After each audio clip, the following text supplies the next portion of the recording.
आज की इस गहन चर्चा में हम हमेशा की तरह कुछ खास स्रोतों और शोध के पन्नों से वो बारीक जानकारियां निकालने वाले हैं जो अक्सर रोजमर्रा के शोर शराबे में छिप जाती हैं। बिल्कुल। हमारा मिशन ही यही है कि जटिल विषयों को इस तरह डिकोड किया जाए कि हम सभी पहले से कहीं ज्यादा जागरूक महसूस करें। तो अगर हम एक पल के लिए कल्पना करें कि कोई व्यक्ति भारत के एक कोने से दूसरे कोने तक, मतलब हिमालय से लेकर कन्याकुमारी तक पूरा भ्रमण करे, और उसे पूरे रास्ते में एक भी भिखारी या कह लीजिए एक भी चोर नजर ना आए। सच कहूं तो क्या ये किसी यूटोपियन या आदर्शवादी फिल्म की कहानी नहीं लगती? ये सुनने में किसी काल्पनिक दुनिया की बात लग सकती है, बिल्कुल। लेकिन दिलचस्प बात यह है कि ये एक ऐतिहासिक अवलोकन का हिस्सा है। हम यहाँ कृपा शंकर जी द्वारा लिखे गए एक बेहद वैचारिक लेख का विश्लेषण कर रहे हैं। जिसका शीर्षक काफी दिलचस्प है। जी, शीर्षक है राष्ट्रवाद का वास्तविक आधार, संतुलित अर्थव्यवस्था, नैतिक शिक्षा और मानव कल्याण। और इस लेख का एक बहुत बड़ा हिस्सा इस बात पर केंद्रित है कि वर्तमान की जो हमारी सामाजिक और आर्थिक समस्याएं हैं, उनकी जड़ें असल में कहाँ हैं। तो मतलब हम सिर्फ सतह पर तैरने वाले नारों की बात नहीं कर रहे हैं। एकदम सही। हम ये समझने की कोशिश कर रहे हैं कि क्या सच्चा राष्ट्रवाद केवल एक भावना है या इसका असली ढांचा हमारी अर्थव्यवस्था और शिक्षा प्रणाली में कहीं गहराई से छिपा है। ठीक है, तो आइए इसे थोड़ा विस्तार से समझते हैं। इस लेख के अनुसार आज की किसी भी समस्या को समझने के लिए हमें एक टाइम मशीन में बैठकर 1835 के ब्रिटिश काल में जाना होगा। हाँ, जहां से भारत का मूल ढांचा बदलना शुरू हुआ था। और यहीं पर वो चौंकाने वाला अवलोकन सामने आता है जिसका मैंने अभी जिक्र किया था। लेख में लॉर्ड मैकॉले के 2 फरवरी 1835 के ब्रिटिश संसद में दिए गए उस प्रसिद्ध वक्तव्य का संदर्भ है। जी। मैकॉले ने कहा था कि उसने पूरे भारत का भ्रमण किया और उसे एक भी व्यक्ति भीख मांगता या चोरी करता नहीं दिखा। लेकिन सच कहूं तो यहाँ मुझे थोड़ा संदेह होता है, क्या ये वास्तव में संभव है या ये सिर्फ ब्रिटिश संसद में अपनी बात मनवाने के लिए किया गया एक मतलब अतिशयोक्तिपूर्ण दावा था? देखिए, ये एक बहुत ही जायज सवाल है। ऐतिहासिक रूप से देखा जाए तो मैकाले के इस वक्तव्य की प्रामाणिकता पर इतिहासकार हमेशा से बहस करते रहे हैं। हाँ। लेकिन इस लेख में लेखक का उद्देश्य मैकाले के शब्दों की कोई लिटरल चेकिंग करना नहीं है। अच्छा, तो फिर मुख्य बात क्या है? मुख्य बात उस अंतर्निहित सच्चाई को उजागर करना है जो मैकाले भी महसूस कर रहा था। वो सच्चाई ये थी कि उस समय का भारतीय समाज आर्थिक रूप से बेहद आत्मनिर्भर और सांस्कृतिक रूप से समृद्ध था। मतलब एक ऐसा समाज जहां स्थानीय स्तर पर ही लोगों की जरूरतें पूरी हो रही थी। बिल्कुल। और मैकाले का मुख्य तर्क यही था कि इतने आत्मविश्वास से भरे और आत्मनिर्भर समाज पर कोई बाहरी ताकत तब तक शासन नहीं कर सकती जब तक कि उनके आत्मविश्वास को तोड़ न दिया जाए। मतलब शासन करने के लिए तलवार से ज्यादा एक मनोवैज्ञानिक युद्ध की जरूरत थी। सटीक कहा आपने। मैकाले का निष्कर्ष यही था कि भारतीयों के मन में ये हीन भावना भरनी होगी कि ब्रिटिश सभ्यता, उनकी भाषा और उनकी व्यवस्था भारतीयों से श्रेष्ठ है। और इसके लिए उन्होंने सबसे पहला प्रहार कहाँ किया? हमारी शिक्षा व्यवस्था पर। शिक्षा का जो पुराना ढांचा था, जिसमें नैतिकता, धर्मबोध और चरित्र निर्माण को प्राथमिकता दी जाती थी, उसे पूरी तरह से हटा दिया गया। उसे एकदम किनारे कर दिया गया। जी। उसका उद्देश्य बदलकर केवल ब्रिटिश पूंजीवादी व्यवस्था के लिए आज्ञाकारी कर्मचारी और मानसिक रूप से गुलाम नागरिक तैयार करना रह गया। अगर इसे हम आज के तकनीकी भाषा में समझें तो ये हमारी शिक्षा व्यवस्था का एक तरह का सॉफ्टवेयर अपडेट था। हाँ, एक बहुत ही खतरनाक अपडेट। अंग्रेजों ने हमारे सिस्टम में एक ऐसा ऑपरेटिंग सिस्टम इंस्टॉल किया जो केवल उनके पूंजीवादी लक्ष्यों को पूरा करने के लिए कोड किया गया था। इस सिस्टम में इनोवेशन या स्वतंत्र सोच वाले जो फीचर्स थे वो डिसेबल कर दिए गए थे। बिल्कुल। और कमांड फॉलो करने वाले फीचर्स को ओवरड्राइव पर डाल दिया गया। और सबसे बड़ी विडंबना ये है कि हम 1947 में आजाद तो हो गए, लेकिन हमारा सिस्टम अभी भी उसी कह लीजिए कॉलोनियलिज्म विंडोज 95 पर अटका हुआ है। बहुत सही तुलना की आपने। दशकों बीत जाने के बाद भी हमें कोई ढंग का सिक्योरिटी पैच नहीं मिला है। हम आज भी फैक्ट्रियों और कॉर्पोरेट वर्ल्ड के लिए पुर्जे तैयार कर रहे हैं, संपूर्ण इंसान नहीं। ये सॉफ्टवेयर अपडेट वाला उदाहरण स्थिति को बहुत अच्छी तरह से समझाता है। देखिए, जब किसी सिस्टम का कोर कोड सिर्फ रोजगार पाने और एक मशीन का हिस्सा बनने के लिए लिखा गया हो, तो हम उससे मानवीय संवेदनाओं की उम्मीद कैसे कर सकते हैं? सही बात है। जब शिक्षा से नैतिक मूल्य हट जाते हैं तो समाज में एक गहरा खालीपन आ जाता है। इंसान सफलता को केवल धन और पद से तौलने लगता है। और जैसा कि लेख स्पष्ट करता है, अंग्रेजों ने केवल शिक्षा रूपी मानसिकता का सॉफ्टवेयर ही नहीं बदला, बल्कि उन्होंने हमारी अर्थव्यवस्था के हार्डवेयर को भी पूरी तरह से उखाड़ फेंका। एकदम सही। अब ये कड़ी जुड़ती हुई दिख रही है। शिक्षा ने लोगों की सोच बदली और नई अर्थव्यवस्था ने उनके हाथ से काम छीन लिया। लेख बताता है कि भारत की पारंपरिक अर्थव्यवस्था विकेंद्रित थी। अब जो श्रोता अर्थशास्त्र के भारी भरकम शब्दों से घबराते हैं, उनके लिए मैं इसे थोड़ा सरल करती हूँ। विकेंद्रीकरण का मतलब है कि अगर किसी गांव में लोगों को जूतों की जरूरत है, तो वो जूता उसी गांव का मोची बना रहा है। हाँ, पैसा गांव के अंदर ही घूम रहा है। बिल्कुल, लेकिन अंग्रेजों ने इसे नष्ट करके एक केंद्रीकृत पूंजीवादी अर्थव्यवस्था थोप दी। सारा कच्चा माल बड़े शहरों या इंग्लैंड की मिलों में जाने लगा और वहीं से बनकर आने लगा। और इसके पीछे का तंत्र समझना बहुत जरूरी है। जब कोई विकेंद्रित अर्थव्यवस्था से केंद्रीकृत अर्थव्यवस्था की ओर बढ़ता है, तो उत्पादन के साधन कुछ ही जगहों या कुछ ही बड़े उद्योगपतियों के हाथों में सिमट जाते हैं। मान लीजिए, पहले जो काम 10,000 कारीगर अपने घरों में करते थे, अब वही काम एक विशाल फैक्ट्री में कुछ 100 मशीनों द्वारा हो रहा है। तो इसका सीधा असर तो रोजगार पर पड़ेगा। बिल्कुल, इसका सीधा और क्रूर परिणाम ये होता है कि रातों रात बेरोजगारों की एक विशाल फौज खड़ी हो जाती है। स्थानीय कारीगर, बुनकर और किसान अपनी आजीविका खो बैठते हैं। और ये लेख इस बात पर बहुत जोर देता है कि स्वतंत्रता प्राप्ति के बाद भी हमारे शासन तंत्र ने स्थानीय उद्योगों को पुनर्जीवित करने के बजाय इसी केंद्रीकृत व्यवस्था को ही पाला पोसा। जी, दुर्भाग्य से ऐसा ही हुआ। पर मैं यहाँ थोड़ी देर के लिए एक डेविल्स एडवोकेट की भूमिका निभाना चाहूंगी। हाँ, बताइए। ये केंद्रीकृत अर्थव्यवस्था अपने आप में कोई खलनायक है? मेरा मतलब है, बड़े पैमाने पर उत्पादन से चीजें सस्ती भी तो होती हैं। ये भी तो एक सच है। क्या समस्या ये नहीं है कि भारत जैसे विशाल, विविधतापूर्ण और बेहद घनी आबादी वाले देश में इस मॉडल को बिना सोचे समझे कॉपी पेस्ट कर दिया गया? ये बहुत ही महत्वपूर्ण सवाल है। देखिए, केंद्रीकरण अपने आप में कोई बुराई नहीं है। अगर कोई देश छोटा है, वहां की आबादी बहुत कम है और वहां श्रमिकों की भारी कमी है, तो वहां बड़ी मशीनों और केंद्रीकृत उत्पादन की ही जरूरत होगी। लॉजिकल है। लेकिन भारत का जनसांख्यिकीय यथार्थ बिल्कुल अलग है। हमारे पास करोड़ों हाथ हैं जिन्हें काम चाहिए। जब एक अत्यधिक आबादी वाले देश में संसाधनों और उत्पादन को चंद हाथों में केंद्रित कर दिया जाता है, तो जो चीजें सस्ती हो रही हैं, उन्हें खरीदने की ताकत ही आम आदमी के पास नहीं बचती। बिल्कुल, क्रय शक्ति ही खत्म हो जाती है। और जब समाज का एक बहुत बड़ा वर्ग अपनी बुनियादी जरूरतें पूरी करने के लिए संघर्ष करने लगता है, तो इसके परिणाम सिर्फ आर्थिक नहीं होते। और यहीं पर ये लेख एक गंभीर चेतावनी देता है। ये स्थिति केवल कुपोषण, भूखमरी और बेरोजगारी तक सीमित नहीं रहती। हाँ, ये अपराध, भाषाई विवाद और कई अन्य सामाजिक विकृतियों को जन्म देती है। लेखक के शब्दों में कहें तो देश एक सामाजिक विस्फोट के मुहाने पर खड़ा हो जाता है। जब पेट खाली होता है और भविष्य अंधकार में दिखता है, तो समाज का ताना बाना बिखरने लगता है। एकदम सही।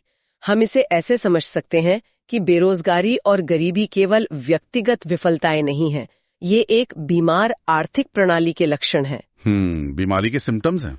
जी, और जब हम इन लक्षणों को देखते हैं तो हमें उस प्रणाली पर सवाल उठाना ही पड़ता है। तो जब हमें इस बीमारी का पता है और ये भी समझ आ गया है कि इसकी शुरुआत कैसे और क्यों हुई, तो अगला तार्किक सवाल ये उठता है कि आजादी मिलने के बाद इसका सही इलाज क्यों नहीं किया गया? ये एक बड़ा सवाल है। और अगर ये मॉडल फेल था, तो इसका विकल्प क्या होना चाहिए था?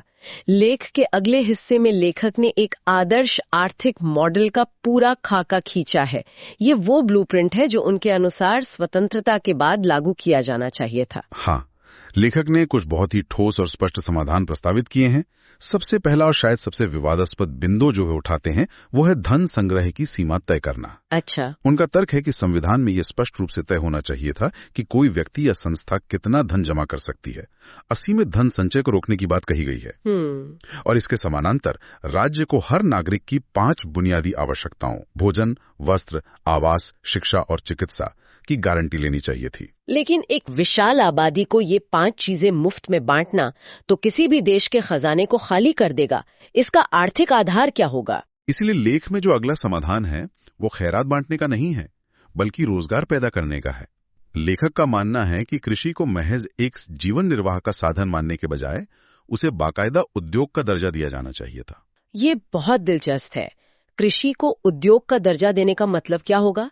क्या इसका मतलब खेतों में बड़ी बड़ी मशीनें लगाना है? नहीं, इसका मतलब है कृषि से जुड़े मूल्य संवर्धन को गांव के स्तर पर ही उद्योग का रूप देना। मतलब? उदाहरण के लिए, अगर एक किसान टमाटर उगाता है तो वो टमाटर औने पौने दाम पर शहर के बिचौलियों को बेचने के बजाय गांव में ही एक छोटा कृषि आधारित उद्योग स्थापित हो जो उस टमाटर का केचप या प्यूरी बनाए। अरे वाह, ये तो बहुत व्यावहारिक है। जी, अगर हम कृषि सहायक उद्योगों और स्थानीय कुटीर उद्योगों का जाल बिछा देते तो देश की 80% आबादी को उनके ही क्षेत्र में सम्मानजनक रोजगार दिया जा सकता था। इससे तो शहरों की तरफ जो पलायन होता है वो भी रुकता और शहरों पर पड़ने वाला दबाव कम होता। बिल्कुल। अगर हम इस पूरे मॉडल को एक रोजमर्रा के उदाहरण से समझें तो ये एक बहुत बड़े स्तर के फार्मर्स मार्केट या कोऑपरेटिव सोसाइटी की तरह काम करेगा। हाँ, सहकारिता का मॉडल। ये ऐसा है जैसे एक पूरा समुदाय मिलकर एक व्यवसाय चला रहा हो। मुनाफा किसी एक सेठ या दूर बैठे इन्वेस्टर की जेब में जाने के बजाय समुदाय के उन सभी लोगों के बीच वापस आ रहा है जो उस उत्पादन का हिस्सा हैं। लेख में इसी तरह उपभोक्ता वस्तुओं के वितरण के लिए सहकारी संस्थाओं की वकालत की गई है।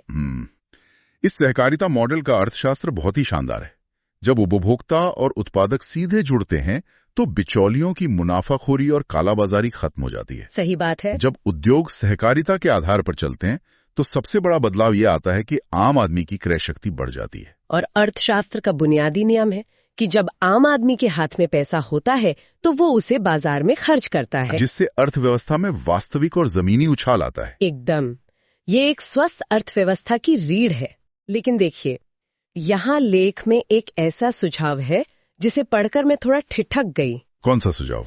लेखक का कहना है कि जो बड़े और जटिल उद्योग हैं जैसे रेलवे, स्टील प्लांट, बिजली उत्पादन या भारी मशीनरी, जिन्हें गांव के स्तर पर सहकारिता से चलाना संभव नहीं है, उन्हें सरकार द्वारा बिना लाभ हानि के सिद्धांत पर चलाया जाना चाहिए। No profit no loss. अब व्यावहारिक रूप से सोचिए, एक विशाल स्टील प्लांट या रेलवे को बिना मुनाफे के चलाना, क्या वो तुरंत घाटे में जाके डूब नहीं जाएगा?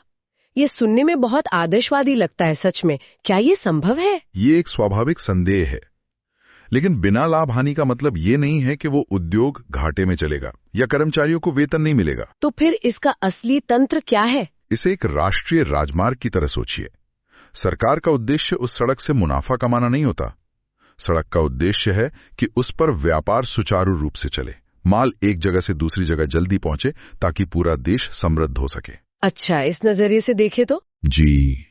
इसी तरह जब सरकार बुनियादी उद्योगों जैसे बिजली या परिवहन को बिना मुनाफे के चलाती है तो पूरे देश के छोटे और मध्यम उद्योगों को सस्ती बिजली और सस्ता माल मिलता है। समझ गई। यानी अगर रेल का किराया या स्टील सस्ता होगा तो उससे बनने वाली हजारों अन्य चीजें अपने आप सस्ती हो जाएंगी। बिल्कुल सही। और इससे भी बड़ी बात यह है कि ऐसा करने से असीमित संपत्ति किसी एक उद्योगपति या कॉरपोरेशन के हाथों में केंद्रित नहीं होती। समाज में अमीरी और गरीबी के बीच की जो खाई है वो बेतहाशा बढ़ने से रुक जाती है। ये सुझाव मुनाफे के खिलाफ नहीं है, बल्कि मुनाफे के केंद्रीकरण के खिलाफ है। बहुत ही बढ़िया स्पष्टीकरण है ये। और इस संतुलित अर्थव्यवस्था को जमीन पे उतारने के लिए लेख में एक और महत्वपूर्ण बात कही गई है, सभी भारतीय भाषाओं को सम्मान और संवैधानिक दर्जा देना। जी। कई बार लोग अर्थव्यवस्था और भाषा को अलग अलग करके देखते हैं, लेकिन वास्तव में जब किसी क्षेत्र की मातृभाषा को प्रशासनिक और व्यावसायिक सम्मान मिलता है तो वहां के आम लोगों का आत्मविश्वास बढ़ता है। एकदम। एक व्यक्ति जो शायद अंग्रेजी नहीं जानता, वो अपनी भाषा में बेहतरीन व्यवसाय कर सकता है। क्षेत्रीय विकास के लिए ये एक बहुत बड़ा उत्प्रेरक साबित हो सकता है। लेकिन दुर्भाग्य से लेख हमें ये कड़वी सच्चाई याद दिलाता है कि स्वतंत्रता के बाद भी नीतियों ने इस विकेंद्रीकृत अर्थव्यवस्था को अपनाने के बजाय उसी पुरानी पूंजीवादी और केंद्रीकृत व्यवस्था को आगे बढ़ाया। तो इन सब का क्या अर्थ निकलता है? हमारे पास एक ऐसा ढांचा है जो शायद उस तरह से काम नहीं कर रहा है जैसा उसे एक आम नागरिक के लिए करना चाहिए था। और यहीं पर ये चर्चा अर्थशास्त्र की सीमाओं को पार करके दर्शन शास्त्र के क्षेत्र में प्रवेश करती है, क्योंकि दिन के अंत में कोई भी आर्थिक या राजनीतिक मॉडल अपने आप में कुछ नहीं है, उसे इंसान ही चलाते हैं। सही बात है। अगर उस सिस्टम को चलाने वाले इंसानों में नैतिकता ही नहीं है तो सबसे बेहतरीन मॉडल भी फेल हो जाएगा। और ये इस लेख का सबसे सशक्त पहलू है। लेखक स्पष्ट करते हैं कि एक चुनी हुई सरकार का काम सिर्फ सड़कें बनाना या बजट पास करना नहीं है जी। उसका एक बहुत बड़ा कर्तव्य एक ऐसी शिक्षा व्यवस्था का निर्माण करना भी था जो नैतिकता, मानवीय मूल्यों और अध्यात्म पर आधारित हो। एक इंसान का निर्माण करना। बिल्कुल, ऐसी शिक्षा जो एक ऐसे इंसान का निर्माण करे जिसके मन में दूसरे इंसानों के प्रति करुणा हो और जो समाज में जाति, भाषा या संप्रदाय के नाम पर फैले वैमनस्य को खत्म कर सके। और यहीं पे वो दार्शनिक विचार सामने आता है जो हमें हमारी पूरी व्यवस्था पर सवाल उठाने के लिए प्रेरित करता है। लेख बहुत ही स्पष्ट और बेबाक शब्दों में कहता है कि राष्ट्र, समाज, राजनीति, अर्थनीति, यहाँ तक कि धर्म और संस्थाएं, ये सब मनुष्य के लिए बनाई गई हैं। हाँ, मनुष्य इन संस्थाओं के लिए नहीं पैदा हुआ है। ये एक बहुत ही गहरा विचार है। हम अक्सर ये भूल जाते हैं कि हमने इन तमाम संस्थाओं और व्यवस्थाओं का निर्माण क्यों किया था। हमने इनका निर्माण अपनी सुविधा, अपनी सुरक्षा और अपने विकास के लिए किया था।